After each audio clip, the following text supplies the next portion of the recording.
네빌 고다드 최상의 지배권. 이 책은 창조의 법칙에 대한 핵심을 담고 있습니다. 욥은 폭풍의 한가운데에서, 세상의 모든 문제 한가운데에서 올바름을 꽉 잡고 놓지 않았습니다.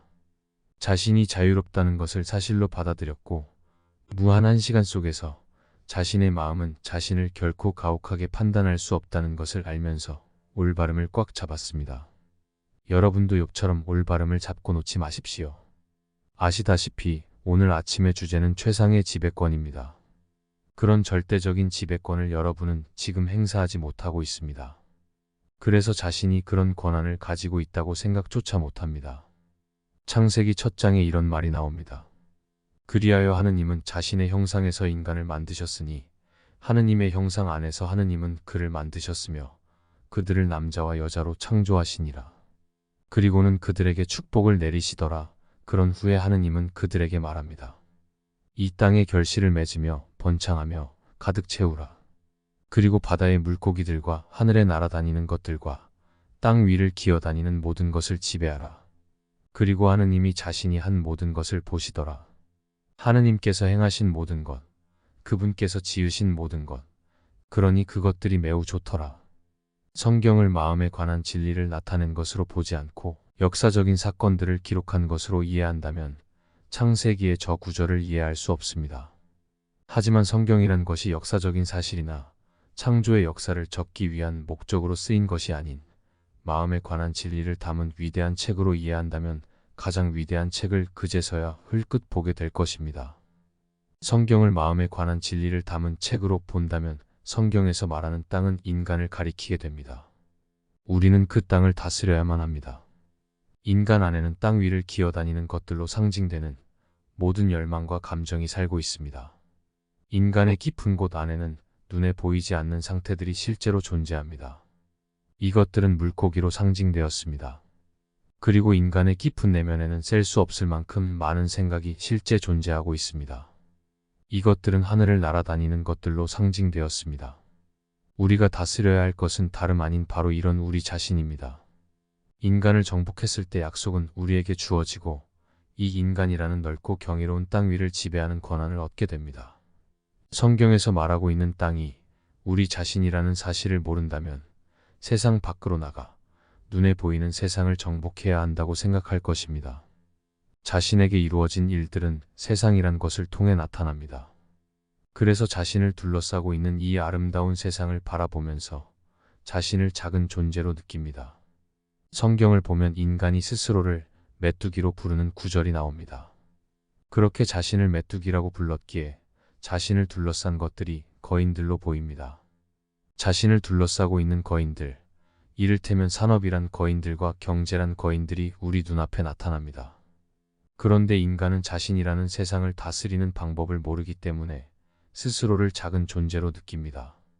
인간이 자신을 지배하는 방법을 알게 되면 이미 의식의 영역 안에 최고의 지배 권한이 주어져 있는 것을 깨닫게 될 것입니다. 의식의 영역 안에서 인생의 모든 드라마가 반복해서 일어나고 있습니다. 그래서 여러분은 자신의 자아를 가지고 시작해야만 합니다. 그때서야 이 눈에 보이는 아름다운 세상을 하느님에게서 쫓겨난 이들을 위한 유배지로 보는 잘못된 판단을 멈출 수 있습니다. 이 세상은 아버지의 살아있는 의복이자 하나의 음성입니다. 베일 뒤에 숨겨진 것들과 마음의 장막 뒤에 숨겨진 것들을 드러내고 있는 하나의 음성입니다. 우리들에게는 어느 정도 통역이 필요한 불협화음으로 들리겠지만 지혜로운 자에게는 하나의 똑똑한 음성으로 들릴 것입니다. 이 사실을 깨닫게 되면 숨겨진 원인들을 찾기 위해 우리의 시선은 내부를 향하게 될 것입니다.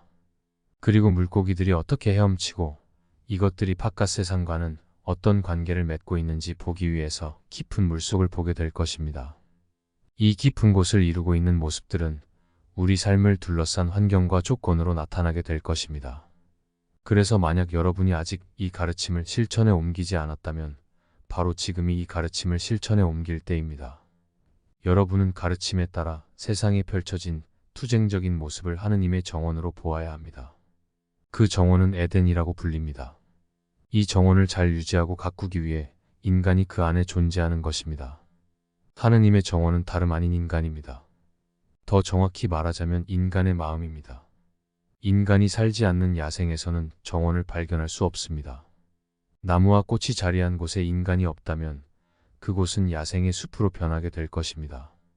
인간이 그 야생의 숲에 들어가게 되었을 때 그곳에 있던 잘못된 생각이라는 나무와 씨앗은 베어지고 파헤쳐집니다. 여러분은 그 땅을 깨끗하게 치우고 다시 경작하여 그곳에 유익한 씨앗을 지혜롭게 뿌립니다. 여러분이 맞이하고 싶은 생각을, 바꿔 말하면 일구고 싶은 씨앗을 고르고 그것을 심을 수 있는 권한이 여러분에게 있기에 여러분에게는 지배의 권한이 있다고 말할 수 있습니다. 마음 안에서 일군 것들이 여러분의 외부 세상에 그 결실들을 계속해서 가져온다는 것을 알기 때문에 아버지의 살아있는 의복 안에 나타내고 싶은 것만을 고를 것입니다. 여러분의 주변을 둘러싼 드넓은 세상은 아버지가 입고 있는 살아있는 의복입니다. 그렇다면 성경에서는 어떻게 그 결실들을 수확했습니까? 하느님은 자신의 형상 안에서 인간을 만들었다고 말합니다. 정신적인 암과 영적인 암은 완전히 다른 방법입니다. 우리가 정신적으로 어떤 것을 알려고 한다면 그것을 보고는 다른 것들과 비교하고 분석하고 정의를 내리고 그 외관을 묘사하기도 합니다. 하지만 영적으로 무언가를 알기 위해서는 우리 자신이 알고자 하는 것이 되어야만 가능합니다. 만약 우리가 어떤 것을 영적으로 알기 원한다면 우리는 정말 그것이 되어야만 합니다. 사랑이 무엇인지 알기 원한다면 사랑 안에 있어야만 합니다. 하느님이 어떤 존재인지 알기 원한다면 우리는 하느님처럼 되어야만 합니다. 하느님은 자신이 아닌 외부의 어떤 것에서 우리를 만든 것이 아니라 하느님 자신 안에서 만들었습니다. 하느님은 인간을 완벽하게 만들었습니다. 하느님은 내가 됨으로써 나를 창조했습니다. 하느님이 내가 되는 것 이외에 나를 창조할 수 있는 방법이란 세상에 존재하지 않습니다. 그렇게 하느님은 인간을 알기 위해서 인간이 되었습니다. 하느님은 모든 것을 영적으로 알고 그것들을 아주 좋다고 말했습니다. 그렇게 하느님은 인간이 됨으로써 인간을 창조했습니다. 그리고 이제 하느님은 나에게 나가서 이 땅을 돌보고 이곳을 다스리라, 그리고 지배권을 가지라고 명령을 했습니다. 나는 바로 여기서 말하는 땅입니다. 나는 하느님이 일구었던 것과 같은 방법으로 나라는 땅을 일구어야 합니다. 하느님은 세상이 됨으로써 세상을 일구었습니다. 나는 이제 인간으로서 내가 원하는 존재가 됨으로써 이 땅을 일굽니다. 그리고 나는 인간으로서 세상에 드러내고 싶은 모든 것을 다 나눠놓고 그것에 이름을 붙입니다. 그리고 그것과 하나 되는 방법을 통해 영적으로 이해합니다. 하느님이 내가 되었던 것처럼 나도 원하는 것이 됩니다. 나는 그것과 하나가 되어 그 존재 안에서 삽니다. 그렇게 나와 하나 된 것에 육신의 옷을 입혀 현실로 불러냅니다. 내가 사랑하는 것들이 그 본연의 생명을 지니고 있는 상태로부터 떨어져 나가지 않는 한 세상에 나타난 내 것 중 어떤 것도 빼앗길 수는 없습니다. 내가 아름다운 세상, 친절한 세상, 안정된 세상 안에서, 그리고 우리가 즐기는 모든 아름다운 것 안에서 살고 있는데 그것 안에서 살고 있는 내가 이런 사랑스러운 것들이 그 본연의 생명을 지니고 있는 상태로부터 나를 스스로 분리시키지 않는 한 세상 어떤 힘도 내게서 이런 것들을 뺏어갈 수는 없습니다. 이제 이 사실을 이해했다면 우리는 이 땅을 일구기 시작해야 합니다. 부정적인 마음 상태와 사랑스럽지 않은 감정의 잡초를 뽑아내고 외부 세상이 아닌 이런 내적인 세상을 지배합니다. 이렇게 자아 안에서 일궈낸 것들은 외부 세상을 통해 드러납니다. 그럼 그 후에 무슨 일이 일어났나요? 창세기에 그 내용이 나옵니다. 그 일을 한 사람에게 약속이 주어졌습니다. 약속은 그가 상상할 수 있는 것을 넘어선 완벽한 확장입니다. 그 일을 가장 먼저 했던 사람은 야곱입니다. 저는 야곱입니다. 만약 여러분이 마음을 일구기 시작했다면 여러분 역시 야곱입니다. 사람들은 모두 야곱이 될 수 있습니다. 야곱은 그 일을 올바름으로 이뤄냈습니다. 야곱은 올바름을 통해 그 일을 했고 그가 가진 것들은 넘치도록 많은 양으로 불어났습니다.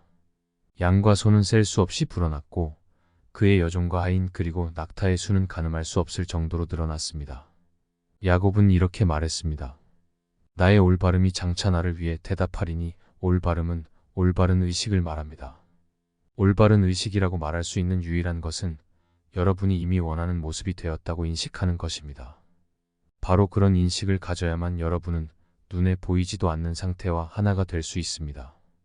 여러분의 눈으로는 원하는 상태를 볼 수 없지만 그 상태를 사실로 받아들인다면 그것과 하나가 됩니다. 이것은 깊은 물속의 낚싯대를 들이우는 것이고, 그래서 그 깊은 곳을 지배하기 시작하는 것입니다.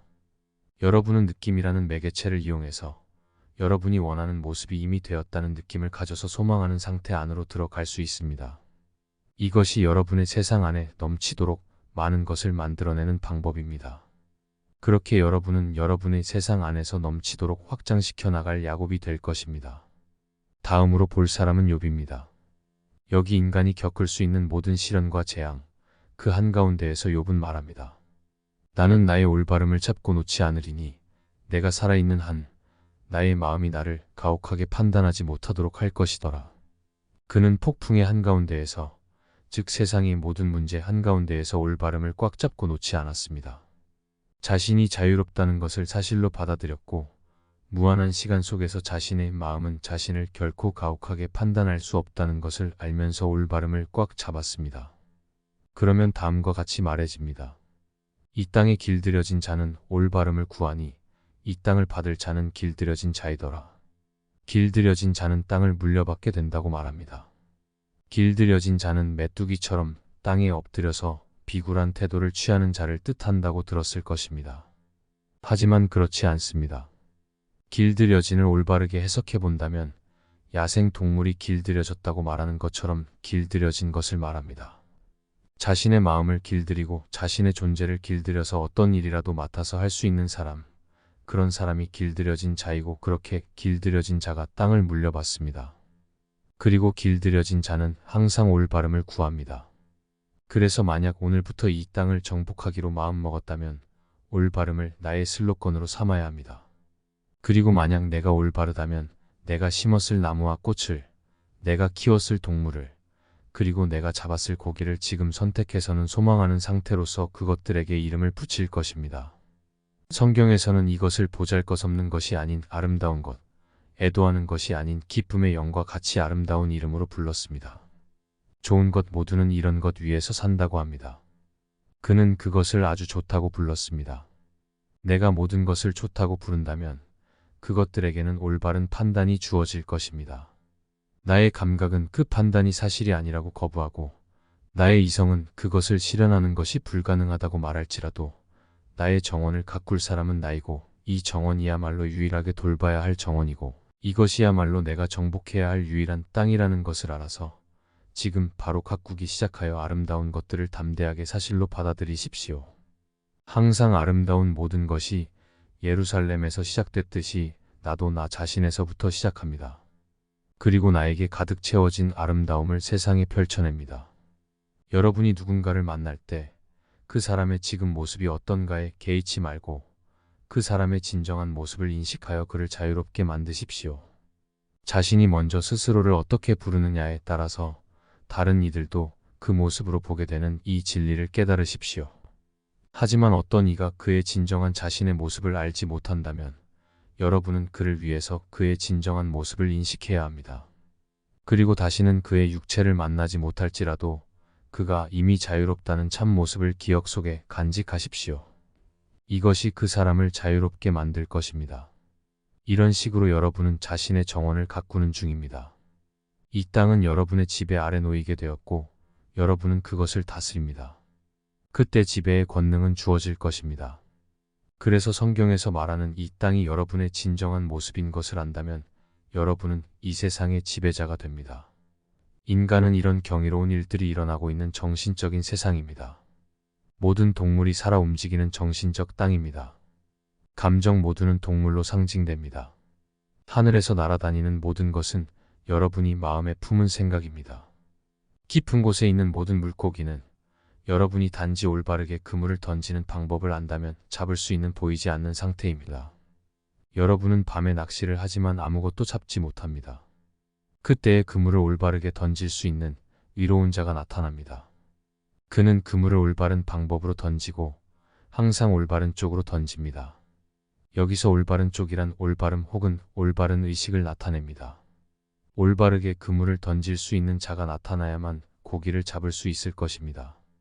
나의 눈에는 고기가 보이지 않을지도 모릅니다. 하지만 꼭 그것을 볼 필요가 없습니다.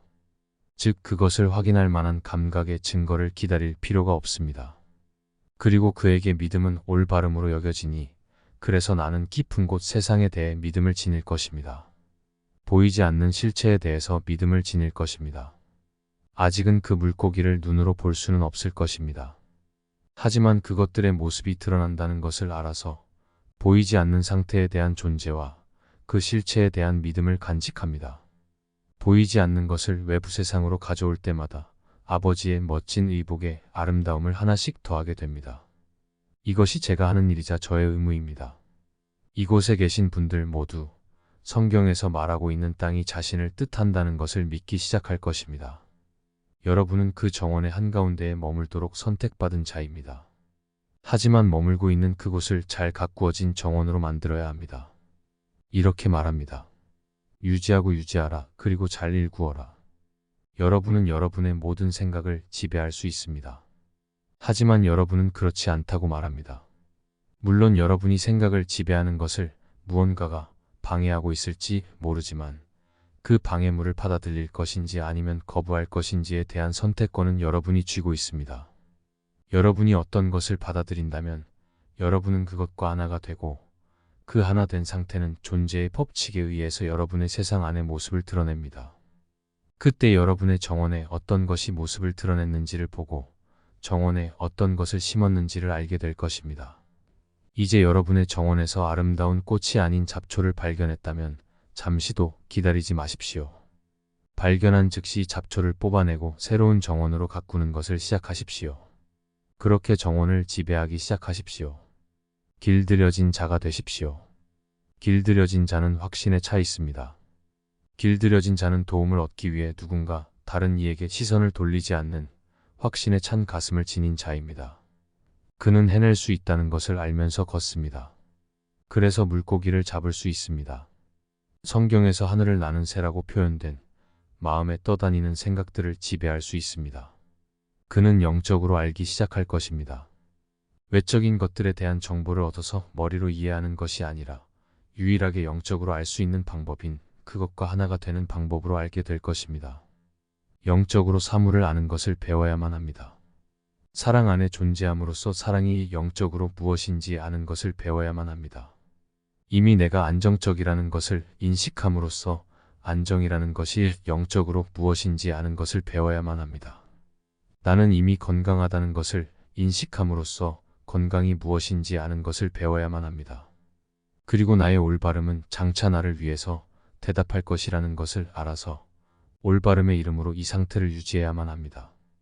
야곱의 외삼촌이 야곱에게 말했습니다. 내가 너에게 어떤 약조를 해야 하느냐? 특정한 모습으로 태어난 것들만이 나의 것이라고 말해주소서. 그 외의 약속은 하지 마소서. 그리고 다른 보상도 다른 삭도 필요 없고 오직 얼룩진 송아지만이 나의 것이라고 약속해 주소서. 소들은 얼룩진 것들이 없으나 얼룩진 모든 새끼들은 부모들이 얼룩지지 않았더라도 그것은 나의 것이나이다. 그것은 나의 보상이고 나의 올바름은 장차 나를 위해서 대답할 것이라. 그리고 야곱은 그의 세상이 얼룩진 송아지들로 가득 차 있는 것을 사실로 받아들였고 건강한 새끼들은 모두 얼룩지어 태어났습니다. 그렇게 야곱은 인간이 품을 수 있는 상상, 그 이상으로 확장해 나갔습니다. 이제 여러분도 야곱이 시작했던 것처럼 작은 것에서부터 시작하십시오. 얼룩지지 않은 소들이 낳은 송아지가 얼룩져 태어나게 될 거라고 용기를 줄 수 있는 것은 세상에는 하나도 없습니다.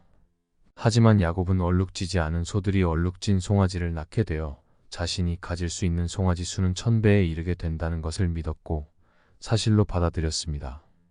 여러분의 경우에는 어쩌면 이 이야기를 여러분의 사업에 관한 것으로 빗대어 생각할 수도 있고 의사가 여러분에게 굉장히 치명적이라고 최종적인 진단을 내린 것에 빗대어 생각할 수도 있습니다. 그런데 의사는 자신의 방식으로 최선을 다했더라도 여러분에게 상처 주거나 놀라게 하지 않도록 자신의 판단을 말하지 말았어야 합니다. 의사는 자신이 내린 진단을 확실히 믿었습니다. 하지만 여러분에게는 또 다른 법칙이 있습니다. 여러분의 법칙은 의사가 어떤 진단을 내리든 상관없이 여러분이 건강하다는 것을 사실로 받아들일 수 있다는 것입니다. 그리고 나서 내일이나 어쩌면 다음 날에도 나무가 모습을 드러내지 않더라도 여러분의 올바름은 여러분에게 머지않아 대답할 것이라는 것을 아십시오. 격정의 한가운데에서 사지로 내몰렸을 때조차 원하는 존재가 이미 되었다는 의식을 꽉 잡고 자신의 가슴이 자신에게 가혹하게 말하지 않도록 했던 욥처럼 하십시오. 욥은 죽음의 결말을 맞이하지 않았습니다. 여러분은 그 결말을 잘 알고 있을 것입니다. 계속해서 이렇게 말하고 있습니다. 올바름으로써 죄들을 씻어버리고 빗나간 관역들을 없애라. 올바름을 갈망하고 올바름을 쫓는 자들은 축복을 받으니 곧 그들이 채워질 것이기 때문이라. 또 이렇게 말합니다. 하느님과 하느님의 올바름을 먼저 구하라. 그러면 모든 것이 그대에게 더해질 것이더라. 하느님의 왕국은 여러분 안에 있다고 여러 번에 걸쳐 말했습니다. 성경은 계속해서 이 이야기를 반복합니다. 하느님의 왕국과 하늘나라의 왕국은 그대 안에 있으니 그것들은 바깥에 존재하는 것이 아닙니다. 여러분은 바깥에서 하느님의 왕국을 찾는 듯합니다. 바깥 세상은 단지 하느님의 왕국이 존재하는 내부가 비춰진 것입니다. 이제 내부를 먼저 구하십시오. 하느님의 올바름을 구하십시오. 그래서 여러분이 원하는 모습이 되었다면 여러분이 가졌을 만한 감정을 사실로 받아들이십시오. 그 감정을 계속 유지하고 할 수 있는 한 그 감정 속에서 머무십시오. 그리고 그 올바름이 자신 위에 어떤 것을 가져오는지 보십시오. 올바름이 가져오는 것들은 항상 그 올바름의 성질들과 조화를 이룹니다. 그 성질과 관계없는 것들을 가져오지 않습니다. 내가 원하는 모습이 이미 되었다는 것을 사실로 받아들인다면 사실로 받아들인 것들과 모순되는 사건들을 만날 수는 없습니다. 왜냐하면 내가 살고 있는 세상은 내가 의식 속에서 인식하고 있는 것들을 비춰주는 거울이기 때문입니다. 오늘 집으로 돌아가 창세기 1장 전체를 읽어보십시오. 굉장히 아름답습니다. 저는 27절을 우선 보겠습니다. 그리하여 하느님이 자신의 형상에서 인간을 만드셨으니 하느님의 형상 안에서 하느님은 그를 만드셨으며 그들을 남자와 여자로 만드셨더라. 그리고 이루어진 것이 나옵니다. 여러분도 그렇게 한다면 약속이 주어질 것입니다. 그리고 이룬 것들에 대한 판단이 주어집니다. 그것이 좋고 아주 좋더라. 여러분이 지금 일구어야 하는 땅은 여러분 자신이라는 것을 이해하십시오. 여러분이라는 땅을 일구어낸다면 많은 결실을 수확할 것입니다. 그리고 계속해서 수확은 늘어갈 것이고 이 세상을 정말 가득 채울 것입니다. 지금은 이 땅이 황무지처럼 보일지 모르지만 여러분이 이 땅을 정복할 수 있다면 결국 가득 채워질 것입니다. 그래서 땅은 정복해야 할 여러분 자신을 말합니다. 어떤 사람들은 이 뜻을 잘못 이해하고는 자아를 쳐부순다 생각하거나 자아를 세상과 동떨어진 어떤 작은 공간 안으로 격리시켜야 한다고 생각하거나 자신이 인생으로부터 달아나야 한다고 생각합니다. 하지만 우리는 삶의 한복판에서도 인간이라는 투쟁의 상태를 길들여진 상태로 만들 수 있고 외부의 환경들에 맞서 싸우지 않고도 투쟁의 상태를 넘어 길들여진 자가 될 수 있습니다. 환경이란 것은 그것을 보는 자를 비추는 거울일 뿐이라는 것을 아십시오. 그러니 여러분을 둘러싼 환경에 분노의 마음을 지니지 마십시오. 그냥 그것들을 있는 그대로 두십시오. 환경이 변화하지 않았다면 그것은 여러분이 올바름의 믿음을 충실히 유지 못했다는 아주 명백한 증거입니다. 이미 원하는 사람이 되었다는 의식에 믿음을 유지했었다면 여러분의 세상은 여러분의 올바름과 조화를 이루어 변화되었을 것입니다. 그러니 세상에 대해 분노하지 마십시오. 그것들은 그냥 그대로 두시고 그저 오늘 이 아름다운 세상을 받아들이십시오. 이 세상은 하느님의 발판입니다. 그리고 이 세상은 정말 인간의 마음입니다. 그래서 이 마음에서부터 일구어내기 시작하십시오. 그때에 여러분은 좁은 길을 유지해 걸어가면서 다른 쪽으로 고개를 돌리지 않을 것입니다. 여러분은 그것을 할 수 있다는 것을 알면서 걸어나갈 것입니다. 경험상 새싹이 솟아나는 것을 보는 데에 오랜 시간이 걸리지는 않을 것입니다. 그리고 그곳에서 꽃이 피어나는 것을 보는 데에도 오랜 시간이 걸리지 않을 것입니다. 만약 여러분 자신을 완전히 지배할 수 있다면 마음에 심어둔 씨앗은 온전히 모습을 드러낼 것입니다. 그리고 자아에 대해 어떤 평가도 하지 말고 있는 그대로 관찰해서 여러분이 어떤 존재인지 살펴보십시오.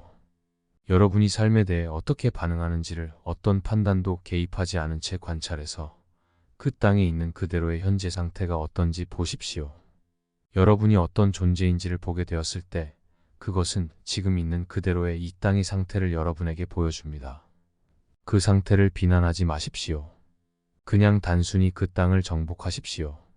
그리고 바다의 물고기와 하늘의 새와 땅 위를 걸어 다니는 모든 동물을 정말 지배할 수 있는 힘을 여러분이 가지고 있다는 것을 깨달으십시오. 그것들이 생각과 욕망, 그리고 여러분 안에서 변화하는 감정을 나타낸다는 것을 알아서 오직 아름다운 것만을 마음 안에 품기 시작하십시오.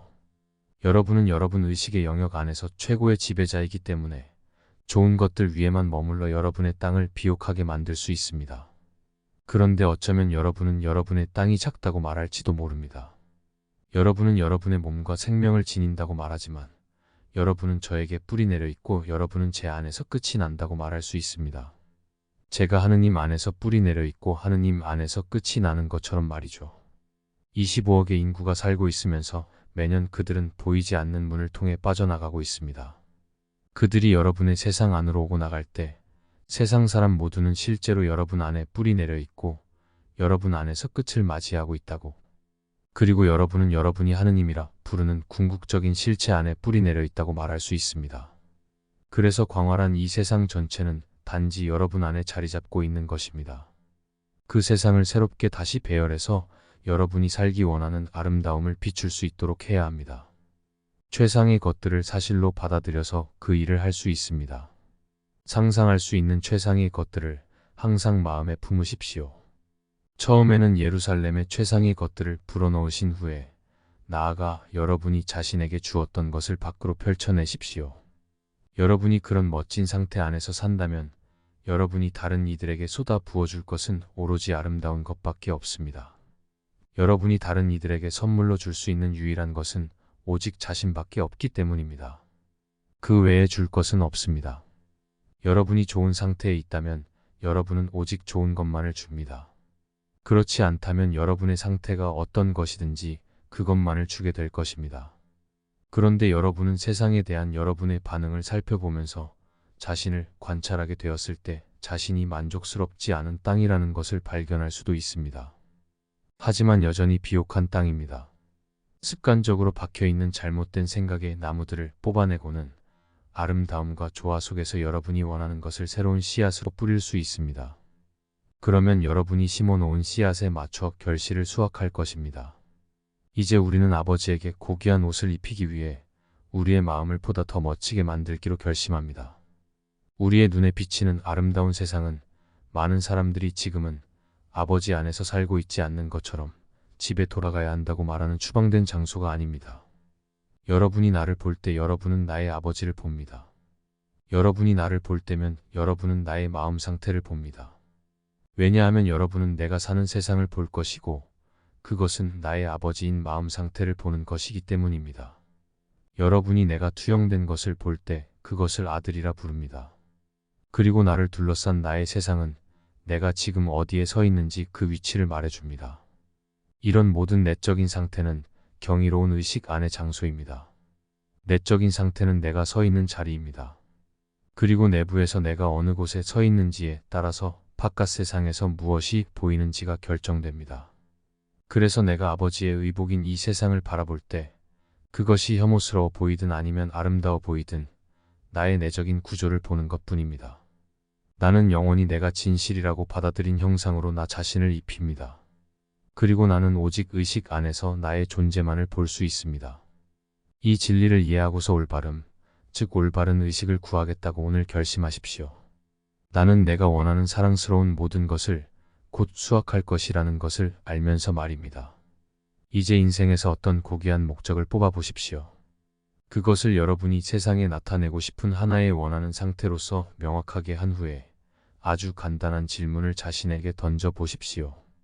그 고귀한 상태가 이미 현실이 되었다면 어떤 느낌일까? 이 질문에 대한 답으로 하나의 느낌이 다가올 것입니다. 그 느낌을 사실로 받아들이십시오. 그것은 현재라는 곳의 외부의 실체를 지니고 있습니다. 그 실체는 지금 느끼는 객관적인 현실과는 완전히 독립적으로 존재합니다.